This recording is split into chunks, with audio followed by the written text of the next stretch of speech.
Hello tout le monde, aujourd'hui on se retrouve dans une nouvelle vidéo, j'espère que cette vidéo va vous plaire et aujourd'hui je vais tout simplement vous parler de l'intégration d'un nouveau furet parce qu'on me pose souvent la question de comment bien faire une intégration etc. Du coup je vais vous en parler tout de suite, c'est parti, je vous laisse avec la suite. Déjà, en premier temps, une fois que vous avez adopté votre nouveau furet, vous devez le mettre en quarantaine pour éviter des maladies et aussi lui laisser le temps de s'acclimater, de découvrir son environnement et vraiment lui laisser le temps de découvrir sans stress, etc. La quarantaine doit se faire sans aucun contact avec vos autres furets, donc logiquement dans une autre pièce. Et ce serait possible de changer de vêtements pour que votre furet ne sente pas l'odeur des autres furets qui pourrait lui créer une source de stress.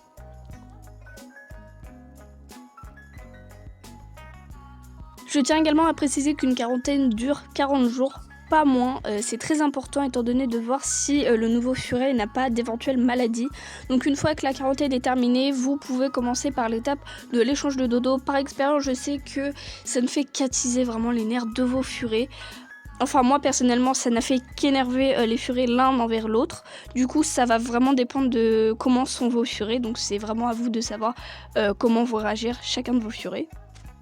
À vous de voir si c'est vraiment utile ou pas. Et ensuite vous pourrez commencer à faire l'étape de la grille dans un lieu neutre. C'est vraiment très important d'avoir un lieu neutre. Une fois que la quarantaine est terminée, il va falloir que vous fassiez rencontrer vos furets dans une pièce totalement neutre, c'est-à-dire qu'il n'y a aucune odeur de n'importe quel furet. Donc vous allez devoir sans doute nettoyer une pièce de fond en comble si vos furets sont en liberté totale, de sorte à ce qu'il n'y ait plus l'odeur de chacun. Et si vous avez que 2 furets, vous faites le test de la grille, c'est-à-dire que vous les faites rentrer à travers une grille et vous analysez leur comportement. Quand je parle d'analyser leur comportement, je parle bien évidemment d'essayer de déceler si c'est de l'agressivité ou bien du jeu. Si c'est du jeu, l'intégration va être beaucoup plus simple étant donné que du coup elle va être réussie. Si c'est de l'agressivité, ça va être beaucoup plus compliqué. Donc il faudra recommencer une rencontre. Cette fois-ci, vous préparez le terrain, vous mettez des tunnels pour que chacun puisse se cacher en cas de problème. Et vous regardez les actes de chacun, vous regardez s'il y a des prises au cou et sans sel ni sang, c'est bon, vous pouvez les laisser. Mais s'il y a du sang, par contre, ça va être beaucoup plus compliqué. S'il y a du sang, vous séparez vos furets et vous ne faites que des rencontres à travers la grille et vous attendez que ça se passe bien. Et dès que ça commence à se passer bien, vous pourrez commencer à les remettre ensemble. Mais je tiens à préciser que certains furets des fois ne sont absolument pas faits pour s'entendre. Ils se tolèrent, mais ça ne veut pas dire qu'ils seront forcément amis entre guillemets.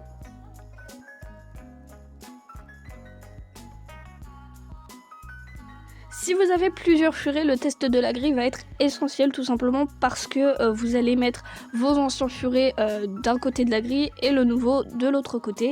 Et vous allez voir lequel est le plus agressif envers votre nouveau furet. Et c'est le plus agressif que vous intégrez en dernier.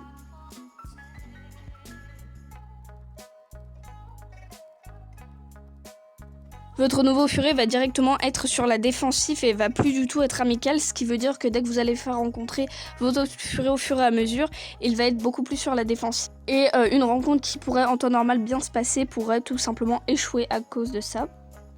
Si vous avez des furets avec des problèmes de surdité, ça va être beaucoup plus compliqué parce que certains furets sourds peuvent s'avérer être beaucoup plus agressifs et sur la défensive étant donné qu'ils ne comprennent pas le langage des autres. Ça va être nettement plus simple pour vous de faire une intégration si vous connaissez parfaitement le comportement de vos furets et que vous connaissez bien vos furets pour voir à peu près comment ils vont appréhender le nouveau. Donc voilà. Et tout à l'heure, je vais vous parler de l'étape du tunnel. Pourquoi c'est important? Tout simplement parce que dès qu'un des furets commence à en avoir un peu marre, il va se réfugier et va laisser les choses faire en fait. Quand vous faites une intégration, il faut procéder par étapes, c'est-à-dire une rencontre quelques minutes ou une demi-heure par jour, en fonction de leur attitude. Je vous préviens, lors d'une intégration, il y a beaucoup de déglandage, donc le mieux est de faire dehors si vous pouvez le faire, tout simplement parce que ça va puer dans votre maison. Étant donné que je me suis pas mal documentée pour cette vidéo, j'ai eu également l'occasion de voir d'autres petites choses, Dont notamment une chose qui m'a quand même pas mal marqué, c'est le fait que certaines personnes recommandent de frotter l'un à l'autre vos furets, histoire que les deux s'habituent à l'odeur de chacun. En soi, je trouve pas que ce soit une mauvaise idée, c'est juste que je n'ai jamais testé, donc je n'ai pas assez de recul pour vous en parler. Voilà, les vidéos est terminée. Je suis plutôt contente du rendu étant donné que vous avez pu voir des vidéos des furets en intégration. Donc moi, je vous dis à la prochaine pour une nouvelle vidéo. En attendant, bye!